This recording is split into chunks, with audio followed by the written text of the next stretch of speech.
I think this gets very, very interesting with 3 weeks left, so to speak, in the season.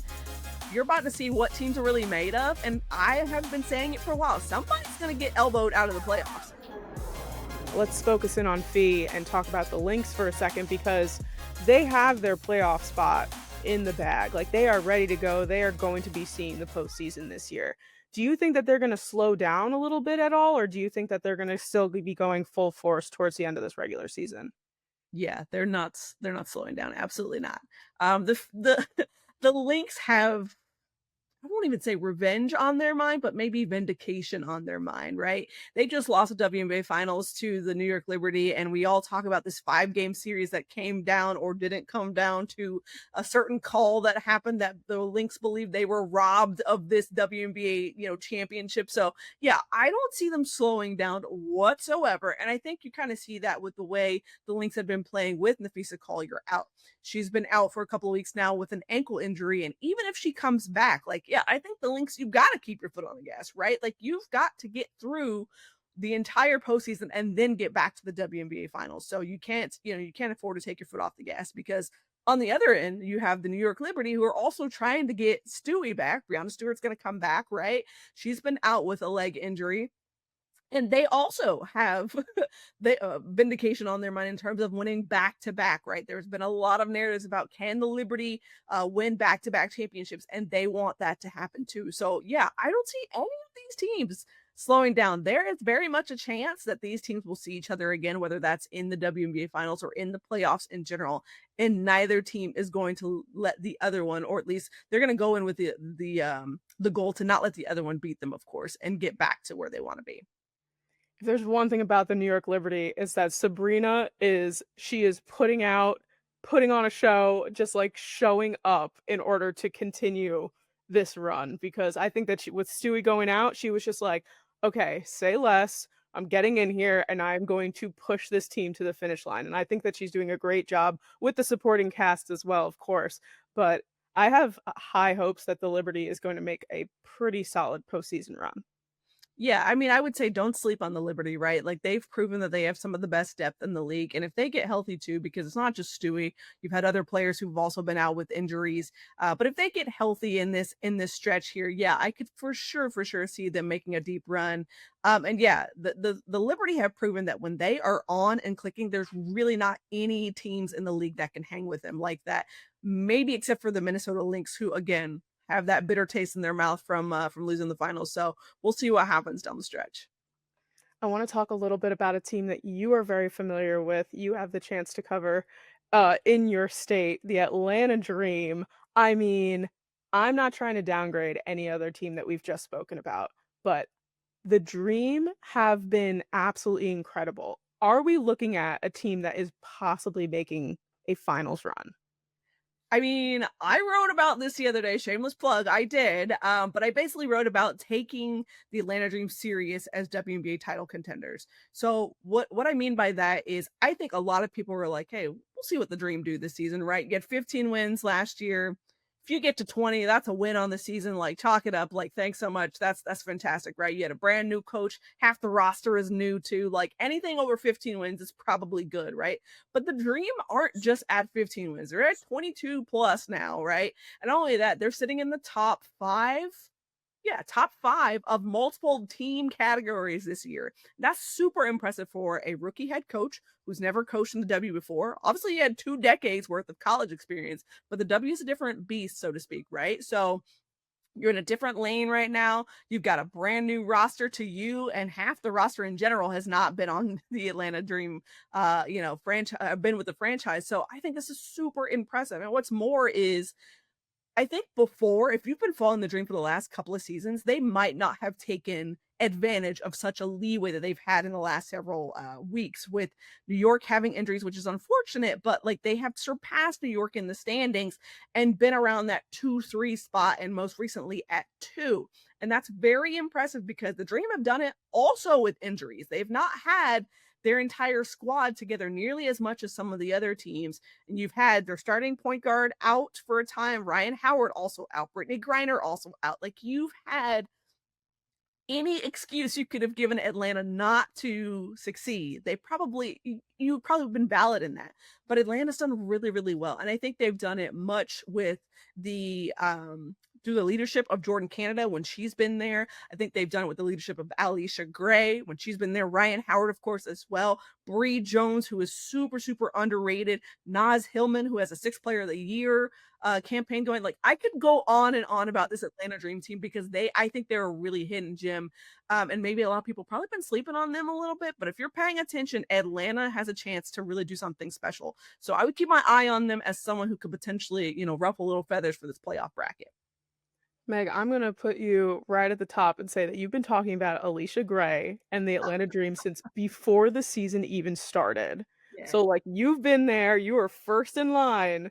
So I love that. I love that you're sticking by it too. That's amazing. Of course, of course. I'm just so happy that everyone's finally seeing what I've been seeing. I've been raving about Alicia Gray and her abilities to affect, or cause disruption on both sides of the ball. And so for her to now be having a career year under Carl Smesko, like, yes, this is everything I've been like saying. And I will also say this: I've been on the Naz Hillman train for a while as well. And so I'm like, thank you so much for everyone else because you're here with me.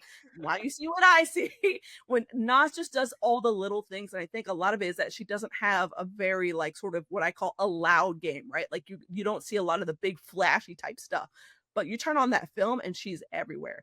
And now she's shooting three balls too. Yeah, don't get me started, man. We'll be here all day talking about the good things happening in Atlanta. We're going to talk a little bit about some teams that maybe aren't on everyone's radar here, not including the Atlanta Dream. Do you think that there are any like wild card teams that people aren't really paying as much attention to, but should be at the towards the end of the season and as we enter the postseason that they might be making a run? Yeah, I'll start with the very obvious one is the Golden State Valkyries.